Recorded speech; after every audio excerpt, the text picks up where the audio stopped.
Assalamualaikum warahmatullahi wabarakatuh.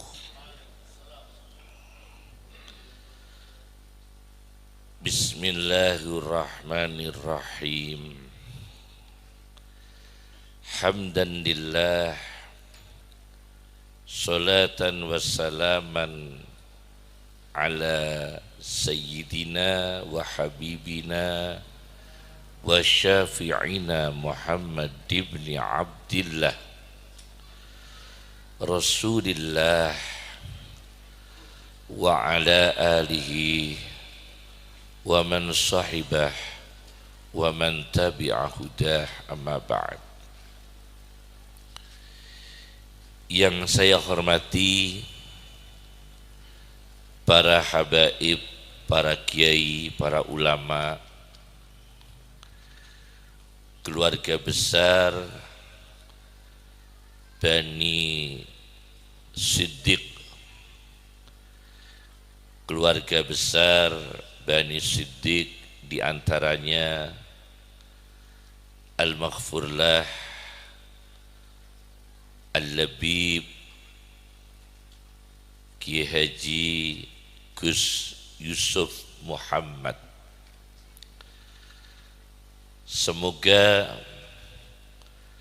kehadiran kita ini dengan membacakan tahlil Quran, sholawat, menambah kemuliaan beliau di sisi Allah Subhanahu wa ta'ala.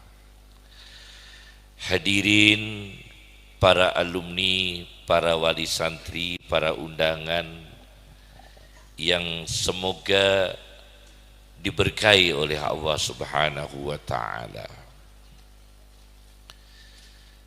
Di sini kami akan membahas tentang nama Gus Yusuf Muhammad. Di dalam Al-Quran,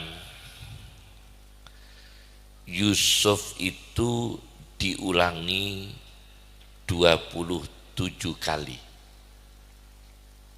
Nabi Yusuf disebut dalam Al-Quran 27 kali.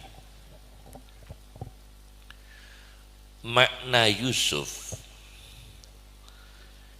di dalam kitab At-Tahqiq fi Kalimatil Quran karya orang Iran Al-Mustafuri,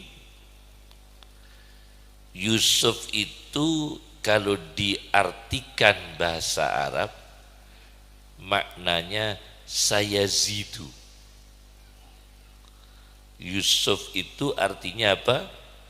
Sayazidu, akan selalu bertambah. Bertambah hidayah, bertambah ilmu, bertambah derajat, bertambah anugerah, bertambah kemuliaan, bertambah karomah. Itu namanya Yusuf. Karena dalam maknanya Yusuf apa? Sayazidu, akan selalu bertambah. Ternyata dalam Al-Quran Nabi Yusuf disebut 27 kali. Ada doa yang sangat penting yang diwariskan Nabi Yusuf kepada kita, di antaranya Fatiras samawati wal ardi anta waliyyi fid dunya wal akhirah tawaffani musliman wa alhiqni bis salihin. Fatiras samawati, ya Allah yang menciptakan langit wal ardi dan bumi. Anta waliyyi fid dunya wal akhirah, engkau yang menolongku Engkau yang mengasihi aku di dunia dan di akhirat. Tawaffani musliman, jadikan aku ini wafat dalam keadaan Islam, husnul khatimah. Tawaffani musliman, ya Allah, cabutlah nyawa kami, jadikan kami wafat dalam keadaan Islam, wa alhiqni bis salihin, dan pertemukan kami, susulkan kami menyusul orang-orang yang saleh. Ini doa Nabi Yusuf. Semoga wafatnya Gus Yusuf Muhammad yang punya niat untuk menghadiri acara yang mulia, yakni Muktamar Nahdlatul Ulama, dengan niat yang ikhlas, dengan niat berjuang izzul Islam wal muslimin, mengantarkan beliau husnul khatimah dan mempertemukan beliau dengan orang-orang salih. Wa alhiqni bis salihin, amin ya rabbal alamin. Kenapa Nabi Yusuf berdoa demikian? Dalam catatannya di dalam Hasyiah Tafsir Al-Kasyaf karya Az-Zamakhsyari, Tafsir Al-Kasyaf itu secara teologi Mu'tazilah, bukan kita ikuti. Tapi dalam masalah ini, kenapa Nabi Yusuf berdoa tawaffani musliman, jadikan saya mati keadaan Islam? Karena Nabi Yakub berpesan kepada anak-anaknya, la tamutunna illa wa antum muslimun.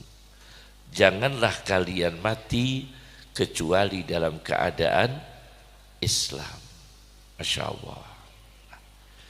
Dari sinilah Nabi Yusuf ini memberikan ta'lim, memberikan tarbiyah kepada kita untuk senantiasa berdoa husnul khatimah, tawaffani musliman wa alhiqni bis salihin.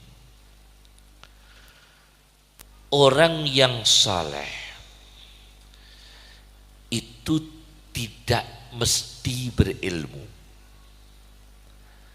Orang yang berilmu belum tentu saleh. Orang yang saleh belum tentu banyak ilmu. Ada orang saleh secara intelektual agama grade-nya rendah,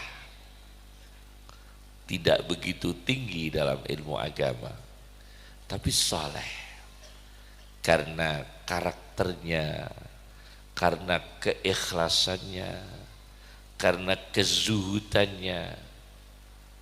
Yang paling sempurna ialah ulama yang saleh, itu paling sempurna. Bagaimana manusia itu bisa menjadi muslimah dan menyusul orang-orang saleh?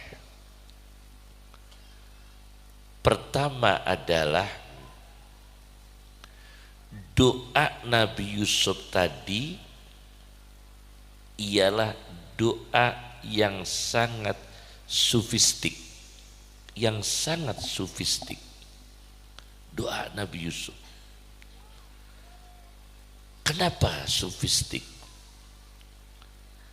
Saya baca di dalam tafsir Al-Awsat karya Muhammad Sayyid Tontowi, bukan Tontowi Jauhari, Muhammad Sayyid Tontowi, tafsir Al-Awsat.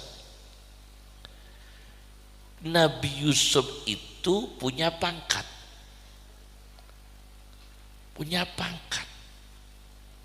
seorang menteri, pernah menjadi raja, pernah menjadi menteri, tapi beliau tetap mikir husnul khatimah, punya jabatan, punya kedudukan, tapi mikir apa? Husnul khatimah. Coba bayangkan,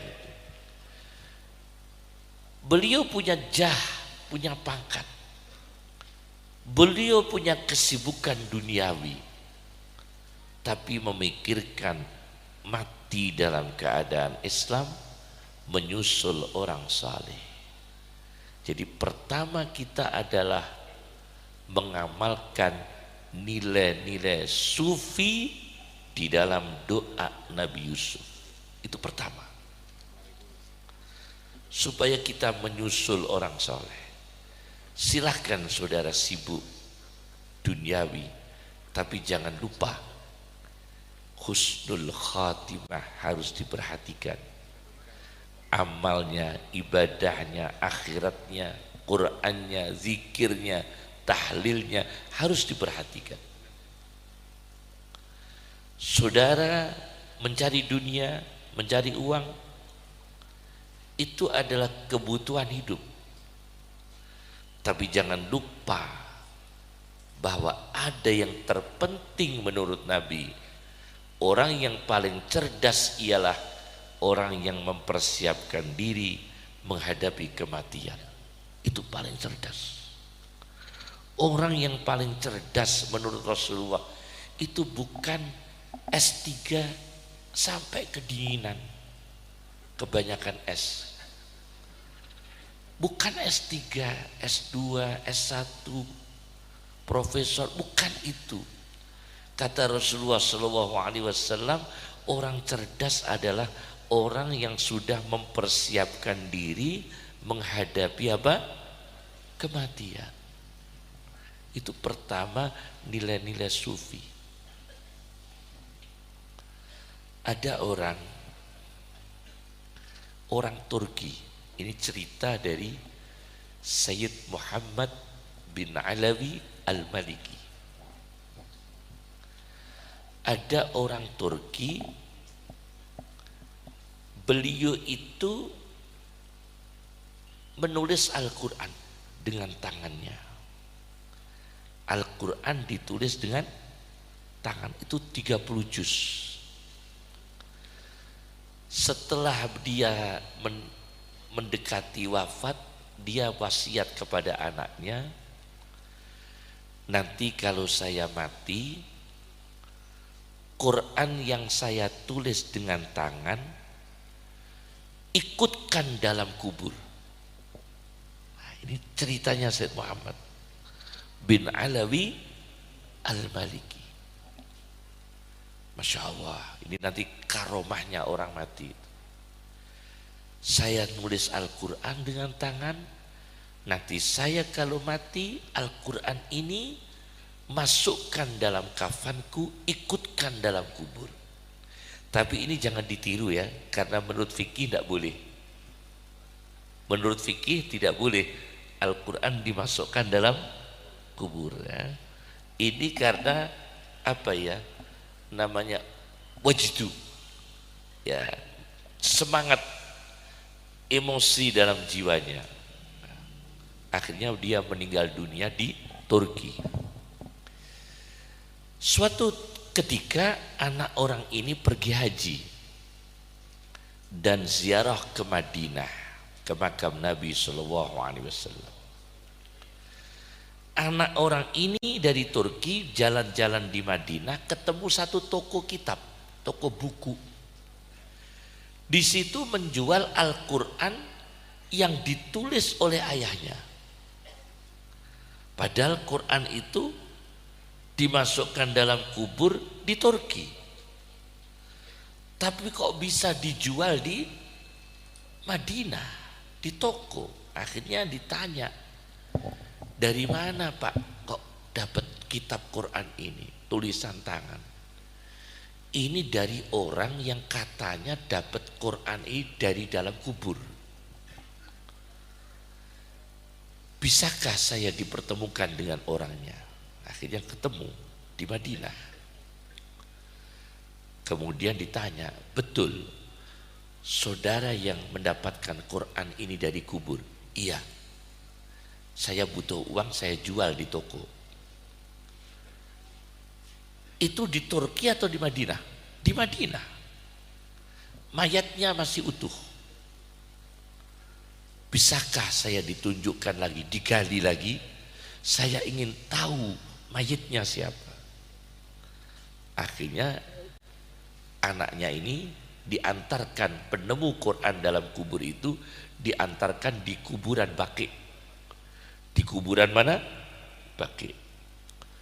Begitu sampai kuburan Baqi, digali, dibongkar kuburnya, alangkah terkejutnya ayahnya yang dimakamkan di Turki pindah di Madinah. Subhanallah. Meninggalnya di Turki, mayitnya pindah ke Madinah. Lewat mana ini? Lewat mana ini? Yang susah itu matinya di Madinah, pindah ke Puger. Kalau matinya di Puger, pindah Madinah, luar biasa. Kalau matinya di Madinah, pindah di Lasem, pindah di Jember, ini yang susah kita ini. Tapi ini matinya di Turki, pindah ke Madinah, luar biasa ini. Kok bisa mayit itu dari Turki pindah ke Madinah? Kata Said Muhammad, beliau memberikan komentar kejadian itu, almar'u ma'aman ahab. Karena orang ini sangat mencintai Rasulullah, maka dia meskipun mati di Turki, jenazahnya didekatkan Allah dengan Rasulullah SAW.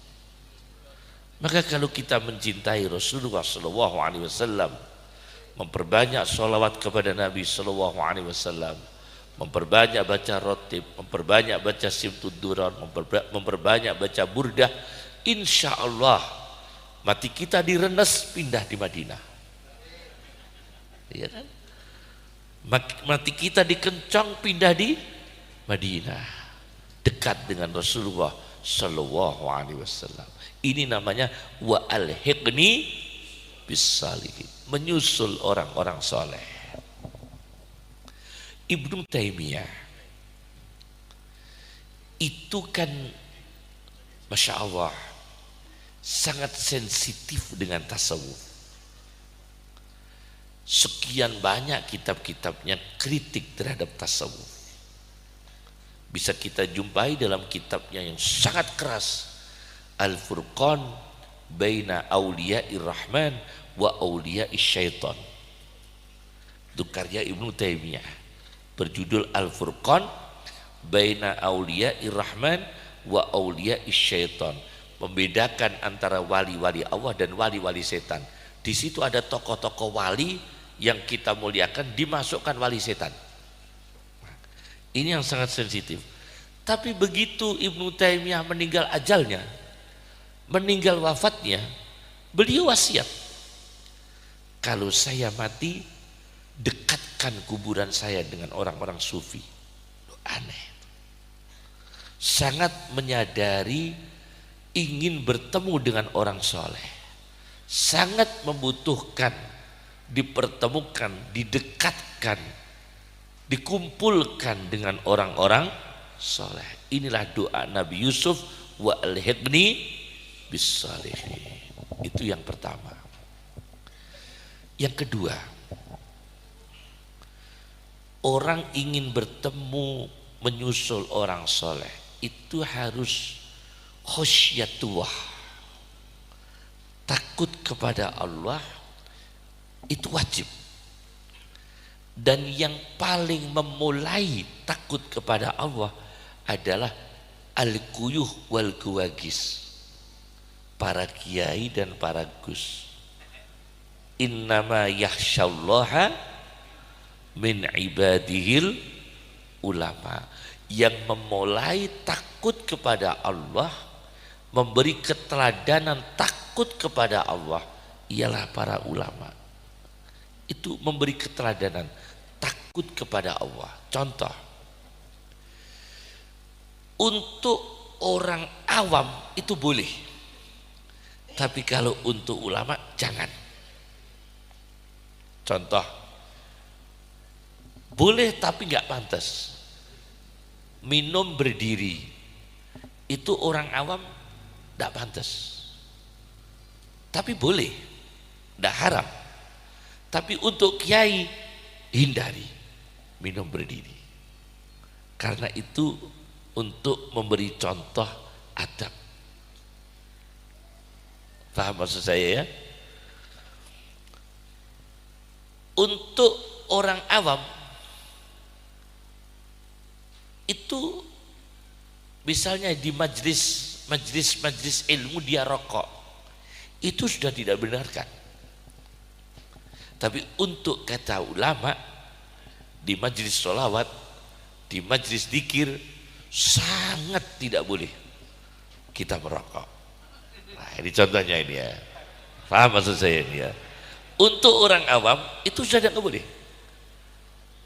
apalagi kalangan ulama. Karena apa? Innama yakhsyallaha min ibadihil ulama. Setelah selesai baru rokok. Selesai. Maka di Yaman, di negara Yaman itu ada sayyid, ada pengusaha. Sayyid atau enggak saya lupa. Pengusaha itu anti rokok, sangat anti rokok. Dia nebas kebun-kebun tembakau, kemudian dibakar. Bukan tembakunya orang lain, tembakunya yang dia beli sendiri dibakar supaya tidak jadi rokok. Tapi dia punya anak atau cucu di Jakarta, hobinya rokok. Tapi kakeknya pengusaha anti rokok. Akhirnya suatu ketika ada habaib sayyid menjumpai cucunya di Jakarta. Ya apa sampeyan? Baik sampeyan di Yaman itu anti rokok, dibakari tembakau miliknya sendiri, bukan milik orang lain. Kata cucunya, kakek saya kaya, maka kalau bakar tembakau banyak. Kalau saya kan nggak kaya, bakarnya sedikit-sedikit.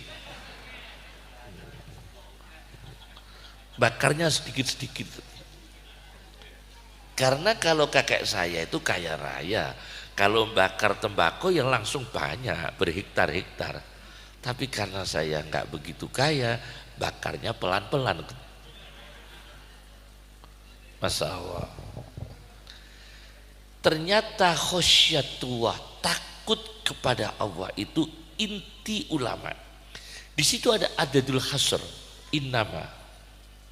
Berarti inti ulama, tipologi ulama yang ideal menurut Al-Quran adalah khusyah, takut kepada Allah. Ada seorang sultan sekaligus ulama, yaitu Salahuddin Al-Ayyubi. Nama lengkapnya siapa? Yusuf bin Ayyub. Ini nanti Yusuf semua ceritanya. Yusuf bin Ayyub, maka disebut Salahuddin Al-Ayyubi. Nama lengkapnya Yusuf bin Ayyub. Diceritakan oleh Ad-Dahabi di dalam kitabnya Siyaru A'lamin Nubala. Ada kitab Siyaru A'lamin Nubala karya Ad-Dahabi, bahwa Sultan Salahuddin Al-Ayyubi, Yusuf bin Ayyub ini, yang disebut oleh Abul Hasan Ali An-Nadwi, termasuk tokoh besar dalam dakwah, Rijalul Fikri wa Dakwah, di dalam karyanya siapa? Abul Hasan Ali An-Nadwi dari Lucknow, itu menulis di dalam kitabnya tokoh-tokoh besar dunia dalam sejarah dakwah, di antaranya Imam Ghazali, Syekh Abdul Qadir Al-Jilani, dan di antaranya lagi Salahuddin Al-Ayyubi. Masya Allah, beliau adalah pengagum kitab Ihya Ulumuddin. Diceritakan beliau di mana-mana membaca kitab Ihya Ulumuddin karya Al-Ghazali. Itu beliau seorang sultan, meninggal dunia, dia tidak meninggalkan apa-apa, hanya beberapa keping uang dirham, dan uang dinarnya emas hanya 1 dinar, 1 dinar, dan tidak meninggali pekarangan, perkebunan. Masya Allah, saking khosyahnya kepada Allah.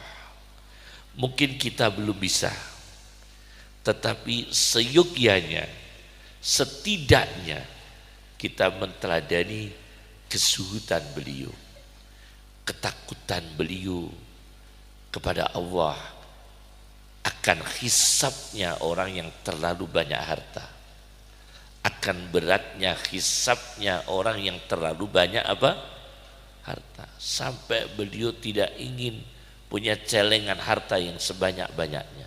Masya Allah, itu khosyah namanya, takut kepada Allah. Yang ketiga, ulama yang salih, muslim yang salih itu diberi firasat oleh Allah. Nah, ini biasanya karomah yang tinggi, itu termasuk karomahnya Ki Hamid Pasuruan, karomahnya para ulama-ulama dulu itu firasat, kekuatan firasat. Karomahnya Imam Syafi'i itu kekuatan firasat luar biasa. Ada orang bernama Yusuf bin Waharah, ini yang nomor 3, yaitu muslim yang salih biasanya diberi kekuatan firasat. Yusuf bin Waharah itu pernah didatangi temannya Syekh Abdul Qadir Jailani, namanya Ibnu Saqo. Siapa? Ibnu Saqo itu ngajinya bareng sama Syekh Abdul Qadir Al-Jilani, senior. Tapi orang ini sowan ke mana? Syekh Yusuf bin Waharah, tujuannya ngetes kiai. Itu jangan, sowan kiai, ngetes kiai itu jangan. Setelah melihat fikih dalam Google terus ngetes kiai, itu makruh, mughalladah, haramnya muntahal jumu. Jangan sekali-kali ngetes kiai, itu tidak beradab, sangat tidak beradab, dan itu berbahaya pada pembentukan akhlak, pada husnul khatimah, karena menyakiti. Jadi Ibnu Saqo ini temannya Syekh Abdul Qadir Jailani, ilmunya sangat tinggi. Sowan ke Syekh Yusuf bin Waharah tujuannya ngetes. Saya mau tanya pada ulama ini, sekiranya nggak bisa jawab, nah ini kan tidak baik. Saya mau tanya pada kiai ini yang kira-kira nggak bisa jawab. Sama Syekh Yusuf langsung firasatnya keluar. Saya mencium bau kekufuran dari ucapanmu. Saya mencium bau kekufuran dari pembicaraanmu. Akhirnya ini Ibnu Saqo murtad. Pada akhirnya murtad. Hafal Quran hilang semua, tinggal 1 ayat. Jadi hafal Quran tuh hilang semua 30 juz, tinggal 1 ayat. Rubama yawaddul ladina kafaru law kanu muslimin. Tinggal ayat itu saja. Orang-orang kafir kadang-kadang mengharapkan kembali ke Islam, tapi dia enggak kembali ke Islam. Murtad, meninggalkan agama Allah Subhanahu wa ta'ala. Hilang akidahnya, hilang imannya, hilang Islamnya. Karena apa? Kena kualat sama seorang ulama, azab dari Allah. Kenapa dapat azab kualat? Karena ingin apa? Menguji, ingin ngetes kiai, ngetes ulama. Akhirnya mendapatkan firasat buruk dari ulama. Maka Rasulullah mengatakan, ittaqu firasatal mu'min. Bahaya, awas dengan firasatnya orang beriman. Jangan sampai menyakiti ulama yang kemudian ulama itu berfirasat buruk terhadap dirimu. Itu akan berbahaya. Apalagi ulama itu seorang wali, orang yang ikhlas, orang yang dekat Allah Subhanahu wa taala. Itu terjadi pada orang temannya Syekh Abdul Qadir Ibnu Saqqa bertemu dengan ulama besar Syekh Yusuf bin Waharah. Bisa dibaca dalam kitab Jami'u Karamatil Auliya Yusuf An-Nabhani, atau dalam kitab Wafayatul Ayan Ibnu Khallikan. Wafayatul Ayan karya Ibnu Khallikan. Nah, itu nomor 3. Nomor 4, seorang muslim yang saleh harus menjaga marwah, harus menjaga marwah, menjaga haibah, wibawa, menjaga muru'ah, menjaga muru'ah harus dijaga. Nyungun sewu loh ya. Sekarang ini hilang, muru'ah itu hampir hilang. Orang menjelek-jelekan habaib, menjelek-jelekan ulama, menjelek-jelekan kiai, ya kan? Sudah tidak ada muru'ah, tata krama. Maka kita para santri, kita para kiai, kita para ulama, bagaimana mendidik umat ini, mendidik masyarakat bisa menjaga muru'ah, menjaga tata krama, menjaga haibah kewibawaan para ulama, dan ulamanya sendiri juga harus menjaga kewibawaannya. Itu penting sekali, karena kalau tidak menjaga kewibawaannya, dakwah agama Allah tidak efektif. Kenapa tidak efektif? Karena qauluhu ghairu masmu', apa yang dia katakan tidak didengar. Kalamuhu khairu makbul, apa yang dia sampaikan tidak diterima. Qauluhu khairu ma'mul, apa yang dia katakan tidak diamalkan. Kenapa? Karena dia tidak menjaga haibahnya, dia tidak menjaga marwahnya, dia tidak menjaga wibawanya. Maka ulama harus menjaga wibawa, haibah. Saya cerita ini, orang menjaga wibawa. Habib Zain bin Ibrahim bin Smith atau Sumet, bacanya Sumet ya, cuma Indonesia Smith. Habib Zain bin Ibrahim bin Smith, Madinah Al-Mu'ammar. Kalau ulamanya masih hidup kita sebut apa? Al-Mu'ammar, semoga dipanjangkan umurnya. Itu Al-Mu'ammar. Menyebut ulama yang masih hidup itu diberi tambahan apa? Al-Mu'ammar, semoga dipanjangkan umurnya dengan berkah. Ini Habib Zain cerita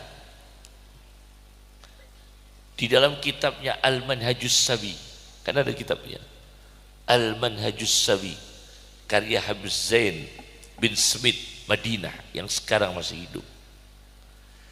Imam Nawawi itu pernah diajak makan bersama dengan kiainya.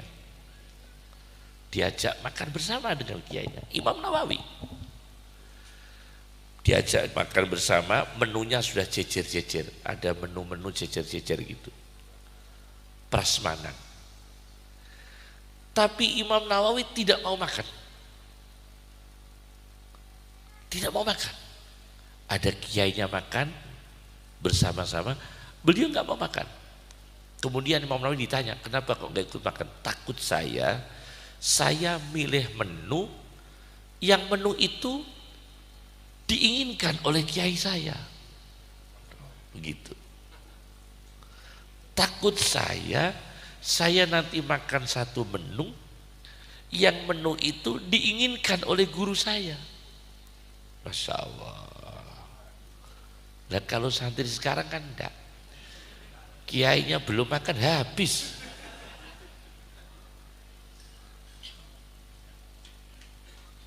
Mambu ustadz itu masih baik. Yang nyedihkan ustadz mambu. Kiainya belum makan habis. Tapi Imam Nawawi tidak mau makan. Tidak mau makan beliau.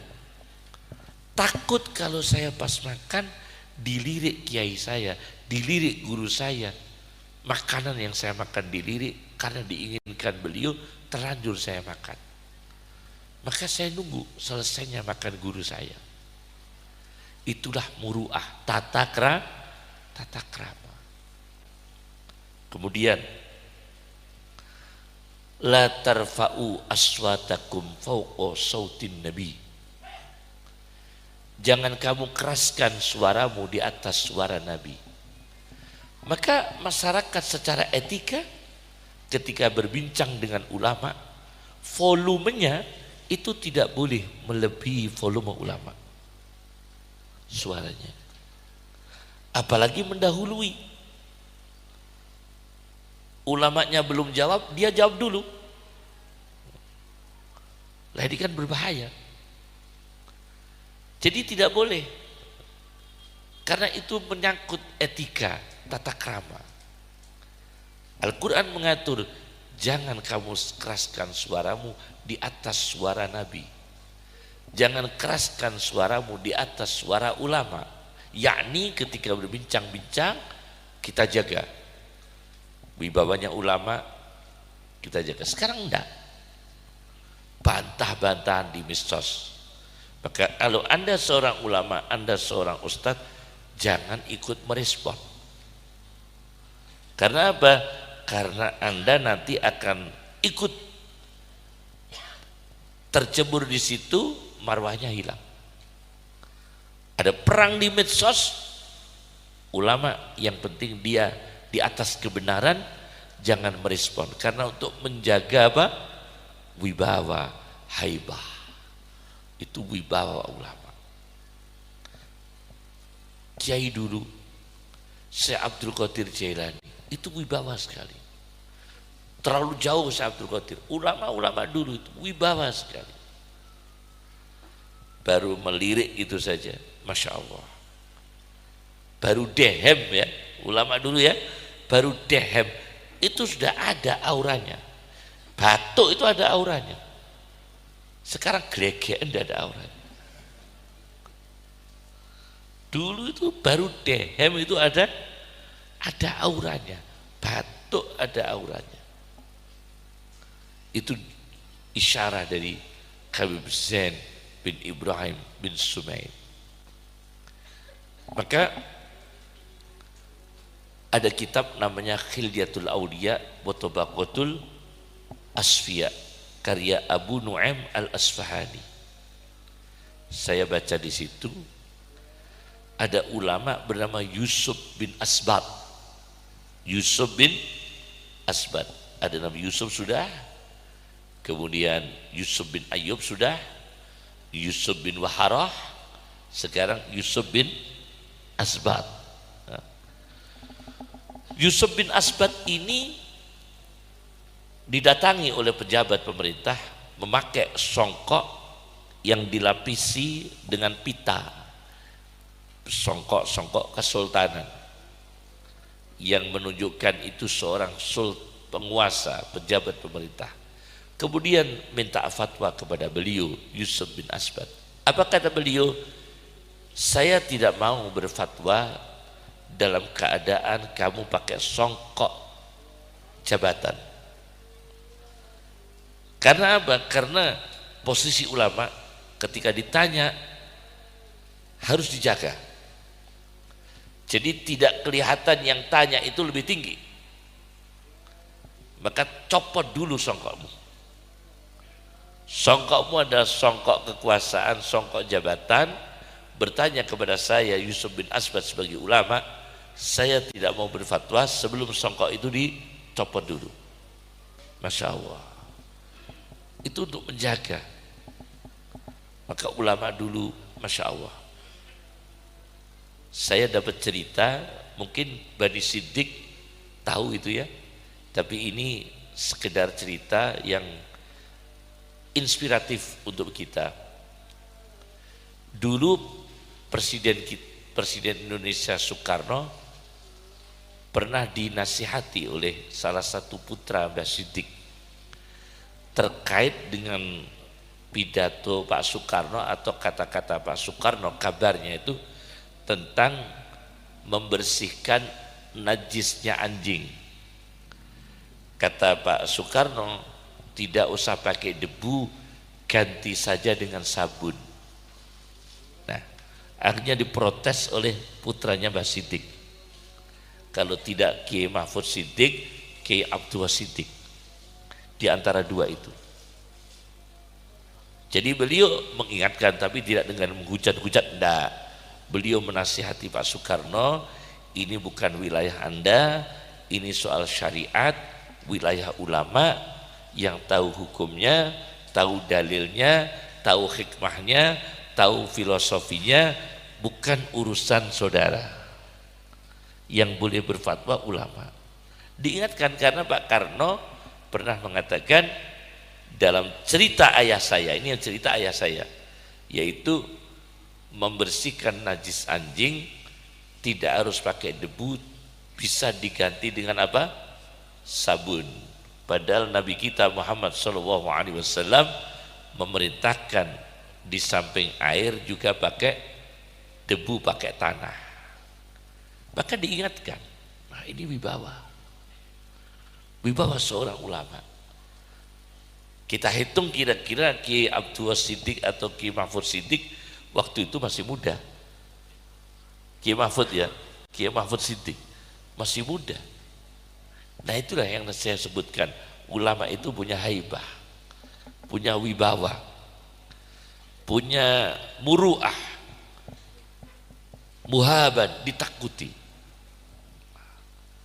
Penting sekali.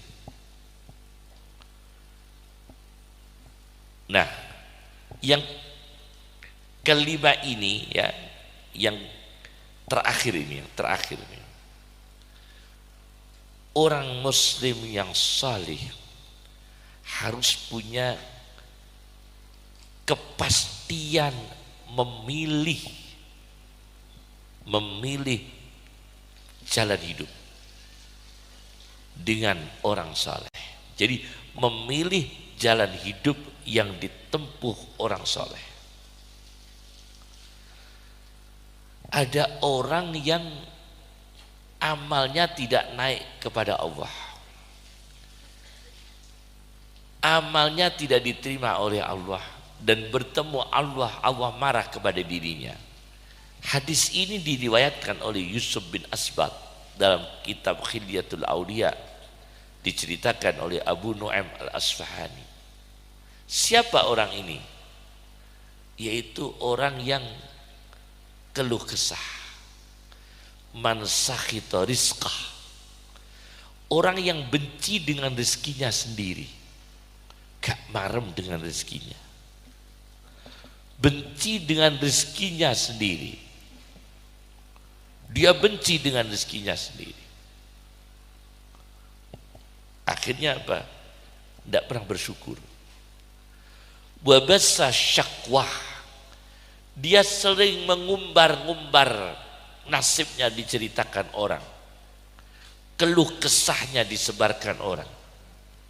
Wabasa syakwah, walam yasbir, dan tidak punya jiwa sabar. Orang yang seperti ini cara hidupnya tidak diterima amalnya oleh Allah. Hadis ini diriwayatkan oleh Yusuf bin Asbad. Jadi tokoh-tokoh yang namanya Yusuf itu luar biasa, banyak sekali, dan melahirkan, meninggalkan ilmu-ilmu hasanah-hasanah yang luar biasa. Bertemu dengan Allah, Allah marah kepadanya karena apa? Benci rezekinya sendiri yang dianugerahkan Allah, mewadulkan keluh kesahnya, sakitnya kepada orang lain, tidak wadul kepada Allah, dan tidak punya jiwa sabar, terutama mencari ilmu untuk menjadi ulama yang salih. Itu dalam mencari ilmu tidak bisa tidak kalau tidak sabar. Tidak bisa tidak. Kiai Hamid Pasuruan min ahli riyadhah, tirakatnya juga kuat. Kiai Soleh Tanggul yang di Kholi tadi pagi ya, Habib Soleh Tanggul min ahli riyadhah.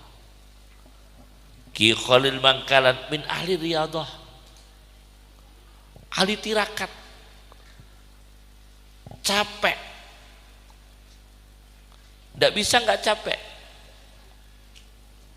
Kalau nggak capek tidak bisa, harus capek. Karena apa? Faiza faroghta fansab. Kalau selesai capek lagi. Faiza faroghta, apabila sudah selesai fansab, capek lagi. Faiza faroghta fansab, capek lagi. Habis ngaji, mengajar, kemudian mencari rezeki halal. Nanti malam munajat, tengah malam baca Quran, paginya mentarbiyah santrinya, kemudian wiridnya, kemudian baca Qurannya, capek terus. Orang yang seperti inilah orang-orang yang disusulkan Allah, dipertemukan Allah dengan orang-orang soleh. Semoga kita capek kita ini mengantarkan kita bertemu dengan orang soleh. Capek mencari ilmu, capek mencari rezeki yang halal, capek mencari ridha Allah Subhanahu wa ta'ala. Maka ada doa yang sering saya baca, ya Allah, cospleng, cospleng, cospleng, ya Rahman, ya Rahim. Apa doanya? Ya Allah, cospleng, cospleng, cospleng, ya Rahman, ya Rahim. Itu bagus doa itu. Ya Allah, cospleng, cospleng, cospleng, ya Rahman, ya Rahim. Dibaca 6.000 kali sehari. Ya Allah, itu ya Allah, cospleng, cospleng, cospleng, ya Rahman, ya Rahim. Tapi jangan keras-keras kalau baca doa itu. Jangan dimasukkan speaker ya. Ya Allah, cospleng, cospleng, cospleng, ya Rahman, ya Rahim. Masya Allah. Mbah Hasyim Asy'ari itu pernah memberi catatan ke ayah saya, ditulis dengan pensil, tidak dengan pena. Saya masih lihat catatan bahasa Arabnya Mbah Hasyim Asy'ari. Kita tidak usah mengkritik bahasa Arabnya karena agak aneh, tapi kita terima. Mbah Hasyim Asy'ari mengatakan di catatan ayah saya itu pakai pensil, idza hasolatil qabiliyah hasolatil barokah. Apabila seorang murid bertatap muka dengan seorang guru, hasolatil barokah. Tapi bahasa Arabnya qabiliyah. Ini kan tidak ketemu di kamus. Qabiliyah itu. Tapi redaksinya begitu dari Mbah Hasyim Asy'ari. Mbah Hasyim Asy'ari mengijazahkan satu doa kepada ayah saya untuk menjadi ulama yang tekun pada ilmu. Mbah Hasyim Asy'ari dari Syekh Mahfud Termas. Allahumma sakhir lana al-kutuba kullaha. Allahumma sakhir lana al-kutuba kullaha. Itu saya terima dari ayah saya. Ayah saya dari kakek saya Mbah Khalil, juga dari Kiai Hasyim Asy'ari. Dua-duanya dari Syekh Mahfud Termas. Kakek saya itu Khalil sepupu persis dengan Mbah Dhofir Talangsari. Jadi kakek saya itu Khalil, ayahnya Abdul Rasid, ayahnya Mbah Dhofir Abdul Salam. Abdul Rasid dengan Abdul Salam itu kakak beradik kandung, saudara kandung. Jadi siapa putra-putra Lek Zamil itu saya panggil Pak Lek, paman saya. Kalau di sini di Kencong itu Kiai Jauhari punya adik Madah, ayahnya Gusya Guzat, ibunya itu adik kandung ibu saya. Ibunya Gusya itu sama ibu saya adik kandung. Ibu saya Kisah Al-Mahfud Kajen, dulu Rais NU itu adik kandung juga. Terus yang ragil terakhir ibunya Gusya, adik kandung juga. Jadi famili saya di sini banyak sekali. Adiknya kakek saya ada lagi Mbah Dhofir, Bahud mertuanya Ki Lek Masyhuri Naim, ya. Itu juga adik sepupu persis ayah sama ayah kandung. Bahud kan saudaranya Mbah Dhofir, ya, saudaranya Mbah Dhofir, ya. Ini saudara semua. Famili saya banyak. Tadi saya matur kalau saya silaturahmi satu persatu di famili saya di Jember mungkin 3 hari. 3 hari baru selesai. Belum tentu selesai, banyak sekali famili saya di sini. Semoga panjang umur barokah. Jadi Mbah Hasyim Asy'ari memberikan doa. Kita disuruh lelah, capek membaca kitab. Allahumma sakhir lana al-kutuba kullaha. Ya Allah, tundukkan kepada saya seluruh kitab. Ya Allah, tundukkan kepada saya seluruh kitab. Itu doa dari Mbah Hasyim Asy'ari, dari Mbah Khalil, dari Syekh Mahfud Termas. Semoga barokah. Kembali pada Gus Yusuf Muhammad. Gus Yusuf Muhammad ini dulu kan di Jogja, kuliah di Jogja itu. Kalau dengan kakak saya yang namanya Faiqah itu sangat dekat, sama-sama sibuknya aktif di organisasi kan, ya. Cuma lebih sepuh Gus Yusuf. Jadi Gus Yusuf ini memang mengalir, ada ruh ilmunya, ada ruh jamiyahnya, ada ruh sosialnya, kemasyarakatan.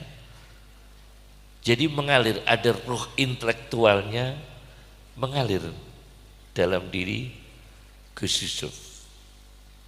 Tapi kalau istilah ulama dulu mutafannin, bermacam-macam bakat, bermacam-macam apa? Bakat. Dan insya Allah yang ditorehkan, yang disampaikan Gus Yusuf Muhammad ini insya Allah kemanfaatan pendidikan, pesantren, mentarbiyah masyarakat, dan untuk izzul Islam wal muslimin. Semoga barokah semua. Masya Allah, kami mohon maaf kepada keluarga Gus Yusuf Muhammad, khususnya Bani Siddiq, sama-sama lasemnya. Jadi kalau Bani Siddiq itu lasem, Mbah Siddiq itu asli lasem, kami juga lasem. Jadi yang lasem tuh Mbak Kiai Kusyairi juga Bani Siddiq, ya. Kiai Kusyairi kan juga Bani Siddiq, sama kan?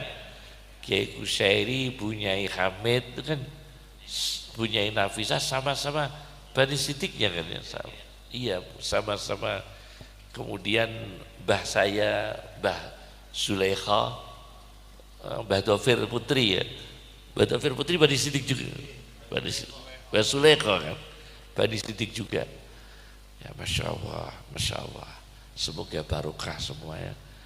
Jadi Kiai Sidik, Mbah Dovir itu Mbah Muang, Kiai Mahfud, Kiai Abdullah, Kiai Ahmad Sidik itu ruhul ilminya ngalir, ruhul siasahnya ngalir, ruhul jamiyahnya ngalir, bermacam-macam bakat, ruh intelektualnya ngalir ya, bermacam-macam bakat. Semoga memberi keberkahan kepada umat Islam.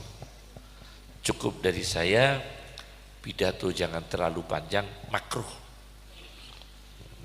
ya, makruh ya.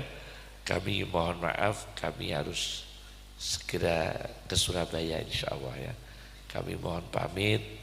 Semoga barokah dan husnul khotimah, husnul khotimah. Ingat, Gus Yusuf wafat dalam niat yang mulia, menghadiri acara yang mulia untuk Jamiyah Islam ya.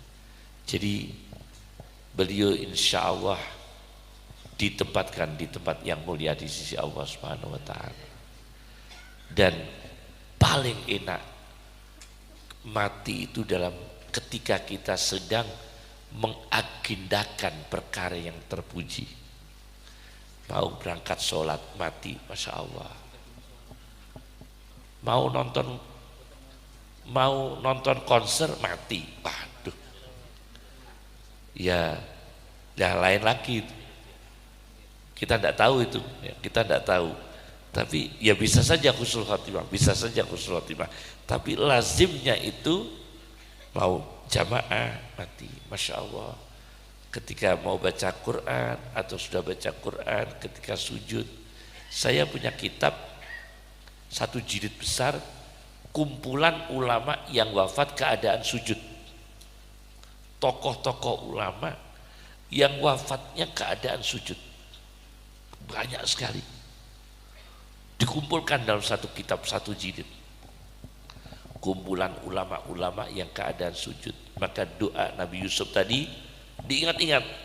Tawaffani musliman wa alhiqni bis salihin. Cukup dari kami. Assalamualaikum warahmatullahi wabarakatuh.